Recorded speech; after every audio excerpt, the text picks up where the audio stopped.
ఎన్నికలు దగ్గర పడుతున్న కొద్దీ ఇరు పక్షాలు ఇరు శిబిరాల్లో కూడా ఒక రకంగా విజయ హాసం ముట్టిపడుతోంది. వైసీపీ వారు మాకు 120 సీట్స్ వస్తాయి అన్న విశ్వాసాన్ని వ్యక్తం చేస్తున్నారు. ఇదేదో బహిరంగంగానే వ్యక్తం చేయడం కాదు. నేను వైసీపీ నాయకులను కూడా మాట్లాడితే మా జగన్ కాన్ఫిడెంట్గా ఉన్నాడు సార్, 120 సీట్స్ ఎలాగో వస్తాయని. ఇతర వైసీపీ నేతలకు కూడా అధికారమైతే వస్తుంది, నెంబర్ ఎటన్నా అనే కాన్ఫిడెంట్గా ఉన్నారు. ఇంట్రెస్టింగ్లీ ఈక్వల్ కాన్ఫిడెన్స్లో కూటమి నేతలు కూడా ఉన్నారు. మీరు ఎవరినైనా టీడీపీ నాయకుల్ని జనసేన నాయకుల్ని సంప్రదించండి, అధికారం ఈసారి మాకే. కొంతమంది టీడీపీ నేతలైతే అసలు వైసీపీ అడ్రస్ కూడా ఉండదు, 70 సీట్లు రావు, 30-40 సీట్లు రావు అనేటువంటి విశ్వాసం కూడా వ్యక్తం చేస్తున్నారు. ఎన్నికల సమయంలో కారణం ఏదైనా ఇరుపక్షాలకు విశ్వాసాన్ని కల్పించడం. నేనేదో బయట మాట్లాడేదాన్ని విశ్వాసంగా పరిగణిస్తలేను, వాళ్ళ అంతరంగంగా కూడా ఆ కాన్ఫిడెన్స్లో ఉన్నారు. దీనికి తగినట్టుగానే వివిధ సర్వే సంస్థలు కూడా భిన్నమైన కథనాలు ఇస్తున్నాయి. టైమ్స్ నౌ వైఎస్ఆర్ కాంగ్రెస్కు అపూర్వ విజయం వస్తాయని చెప్తుంటే సీ ఓటర్, ఇండియా టుడే లాంటివి కూటమికి అపూర్వ విజయం అని చెప్తున్నాయి. సో అందువల్ల బహుశా ఫీల్డ్ కూడా ఆ రకంగా అన్ప్రెడిక్టబుల్గా ఉండడం రెండు పార్టీలకు కూడా విశ్వాసం కలగటానికి కారణం కావచ్చు. కానీ ఎప్పుడైనా విశ్వాసం అతి విశ్వాసంగా మారితే, విశ్వాసం అహంకారంగా మారితే, ఏ చిన్న సెల్ఫ్ గోల్ వేసినా అది తీవ్రమైన పర్యవసనాలకు దారితీస్తుంది. 2014 ఎన్నికల్లో కూడా ఒక దశలో వైసీపీ గెలుస్తుంది అనే భావన ఏర్పడింది. ఎందుకంటే 2012లో జరిగిన ఉప ఎన్నికల్లో టీడీపీ అడ్రస్ లేకుండా పోయింది, వైసీపీ బాగా ముందుకొచ్చింది. గ్రామాల్లో వైసీపీ అనుకూల సామాజిక వర్గాలు ఒక రకంగా విజయ గర్వాన్ని ప్రదర్శించారు. తమ మోటార్ సైకిళ్లకు సైలెన్సర్లు తీసేసి గ్రామాల్లో అటు ఇటు తిరగడము, ఈ రకమైన ట్రెండ్ ఏమైందంటే వారికి వ్యతిరేక సామాజిక వర్గాలలో పోలరైజేషన్ పట్టుకొచ్చింది. ఇప్పుడు గెలవక ముందే వీళ్ళు ఇంత డామినేట్ చేస్తున్నారంటే గెలిచిన తర్వాత మా పరిస్థితి ఏంటి అనేటువంటి కౌంటర్ సోషల్ పోలరైజేషన్ జరిగింది. అందువల్ల వైసీపీ బాగా విశ్వాసంతో ఉండడం ఏమైందంటే ఆ పార్టీ వ్యతిరేక శక్తులు కన్సాలిడేట్ కావటానికి కారణమైంది. ఫలితంగా వైఎస్ఆర్ కాంగ్రెస్ పార్టీ 2% ఓట్లతోనే ఓడిపోయింది. సరిగ్గా ఇప్పుడు చూస్తుంటే తెలుగుదేశం శిబిరంలో ఇది కనబడుతోంది. ఇక మా కూటమి గెలిచినట్లే అని. మీరు చంద్రబాబు నాయుడు ఉపన్యాసాలలో చూడండి, ఆ రకమైనటువంటిది కనబడుతోంది. పార్టీలో అంతర్గతంగా కూడా ఆ రకమైన ఉదాసీనత, ఇక గెలుపు వచ్చేసిందన్న భావన కలుగుతుంది. దాంతో ఇక రెచ్చిపోయేటువంటి వాతావరణం కనబడుతుంది. ఆ రెచ్చిపోవడం ఎక్కడాక రెచ్చిపోతున్నారంటే తమను సమర్థించని ప్రతి ఒక్కరిని తిట్టే కార్యక్రమం మొదలుపెట్టారు. నేను నిన్న కూడా వీడియో పెట్టాను. ఇప్పుడు నన్ను కూడా తీవ్రంగా దుర్భాషలాడుతున్నారు. ఎందుకంటే తమను సమర్థించకపోతే మేము దుర్భాషలాడతామని.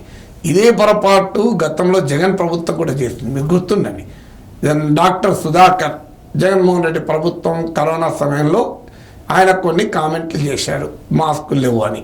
దాంతో వైసీపీ వారు రెచ్చిపోయి డాక్టర్ సుధాకర్ పైన మామూలుగా సోషల్ మీడియాలో అటాక్ చేయలేదు. అలాగే టీడీపీ తరఫున ఒక రంగనాయకమ్మ ఏదో పోస్ట్ పెడితే ఆమె పైన విరుచుకపడ్డారు. అలాగే ఒక డాక్టర్ చిత్తూరు జిల్లాలో ఏదో అంటే ఆమె మీద విరుచుకపడ్డారు. అంటే ఇలా ఓవర్ కాన్ఫిడెన్స్తో విరుచుకపడ్డ సమయంలో కూడా నేను ఆ రోజు కూడా చెప్పాను, అయ్యా జగన్మోహన్ రెడ్డి ఫైట్ చంద్రబాబు నాయుడు పైన ఉండాలి, కానీ ఈ డాక్టర్ సుధాకర్ పైన, రంగనాయకమ్మ పైన, వీళ్ళపైన పోరాడితే ఏమొస్తుంది, వీళ్ళ మీద పోరాడితే చంద్రబాబు నాయుడు మీద పోరాటం కాదు అని. సో అంటే జగన్మోహన్ రెడ్డిని ఎవరు ప్రశ్నించినా మేము అంగీకరించే ప్రసక్తే లేదు అంటూ రెచ్చిపోయారు. ఏం జరిగింది? అది వైసీపీకి కొంత నష్టం కలిగించి ఇవాళ ఇంత గట్టి పోటీ ఎదుర్కోవాల్సిన పరిస్థితికి నెట్టివేయబడింది. సరిగ్గా ఇప్పుడు ఆ పొరపాటు టీడీపీ వైపు నుంచి జరుగుతోంది.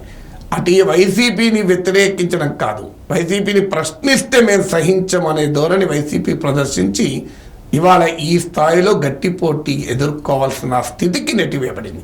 సరిగ్గా తెలుగుదేశం శిబిరంలో కూడా ఇది కనబడుతుంది.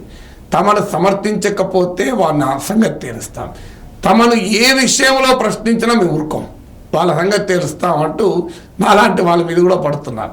నేనే కాదు, ఇతరులపైన కూడా పడుతుందని నేను గమనించాను. కానీ వీళ్ళకి అర్థం కావాల్సింది చంద్రబాబు నాయుడు పోరాడాల్సింది జగన్తో, టీడీపీ పోరాడాల్సింది వైసీపీతో. నాగేశ్వరతో పోరాడితే ఏమొస్తుంది? నాపై దాడి చేస్తే, నాపై నీచమైన స్థాయికి దిగజారి విమర్శలు చేస్తే ఓట్లు వస్తాయా? ఉన్న ఓట్లు ఏమంటే పోతాయి. ఎందుకంటే నేను నన్ను తిడితే ఆనందంతో ఓట్లు వేసే వాళ్ళు ఎవరుంటారు చెప్పండి. సో సరిగ్గా వైసీపీ చేసిన పొరపాట్లు ఇవాళ టీడీపీ చేస్తుంది. ఇది ఒక ఫినామినల్గా మారబోతుంది. మీరు చూడండి, ఇదేదో నాగేశ్వర్కే ఆగదు, అది గ్రామ స్థాయి నుంచి మొదలవుతుంది. అంటే టీడీపీ ఇటీవల మనం ఒక ఉదంతం కూడా చూసాం. జగన్కు అనుకూలంగా ఒక మహిళ మాట్లాడితే ఏదో మాకు పథకాలు వచ్చాయని ఆమెను టీడీపీ సోషల్ మీడియా వాళ్ళు భయంకరంగా ట్రోల్ చేస్తే పాపం ఆమె తీవ్రమైన చర్యకు పాల్పడాల్సి వచ్చింది. అది పెద్ద ఇష్యూగా మారింది. అంటే ఈ ధోరణి ఎక్కడ దాకా పోతుందంటే ఒక్క నాగేశ్వర్తో ఆగదు.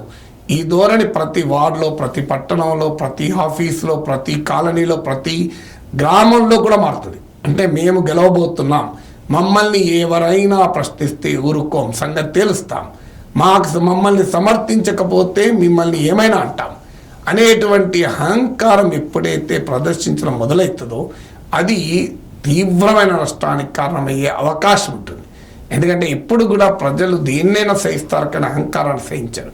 తెలంగాణలో కూడా కేసీఆర్ ప్రభుత్వ పతనానికి one of the very important reasons ఏంటంటే ఆయన పర్ఫార్మెన్స్ లోపం కాదు. వాస్తవంగా కేసీఆర్ బాగా పనిచేశారని అంటూనే ఆయన ఓడించారు. ఎందుకు ఓడించారంటే ఈ అహంకారాన్ని ప్రజలు అంగీకరించరు. అందువల్ల ఇప్పుడు తనను ప్రశ్నించే ప్రతి ఒక్కరిని అటాక్ చేసుకుంటూ పోతే శత్రు శిబిరాన్ని పెంచుకుంటారు. వైరి శిబిరం బలాన్ని తెలుగుదేశం సోషల్ మీడియానే పెంచుతుంది. ఇప్పుడు ఉదాహరణ అదే చెప్పాను కదా, నన్ను తీసుకుపోయి వైసీపీ ఖాతాలు వేస్తే టీడీపీకి ఏమైనా ఓట్లు పెరుగుతాయా? కామన్ సెన్స్తో ఆలోచించండి. నన్ను అభిమానించే వాళ్ళలో చాలామంది తెలుగుదేశం ఓటర్లు ఉంటారు. చాలామంది నన్ను ఫాలో అయ్యే వాళ్ళు తెలుగుదేశం ఓటర్లు గణనీయంగా ఉంటారు. సో వారందరికీ మీరు ఏ మెసేజ్ పంపుతున్నారు? మీరు మాకు వేయకండి, వైసీపీకి వేయండి అని మెసేజ్ పంపుతున్నారు. సో నేను అందుకే నిన్న వీడియోలు చెప్పాను, ఆల్ ది బెస్ట్, మీ ఇష్టం అని చెప్పాను. అక్కడితో ఆగలేదు. ఇప్పుడు నేనన్న వ్యాఖ్యల్ని ప్రశ్నిస్తూ వ్యాఖ్యలు చేయడం తప్పనిసరి, అది అవసరం కూడా టీడీపీకి.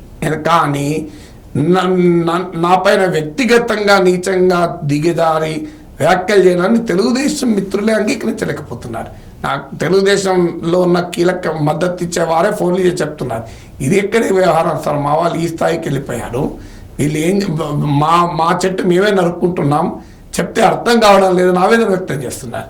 ఎందుకంటే ఎవరిని ఎదుర్కోవాలి? జగన్మోహన్ రెడ్డిని ఎదుర్కోవాలి తప్ప మమ్మల్ని ప్రశ్నించిన ప్రతి ఒక్కరిని ఎదుర్కొంటాం, మమ్మల్ని సమర్థించిన ప్రతి ఒక్కరిని మేము తిడతాం.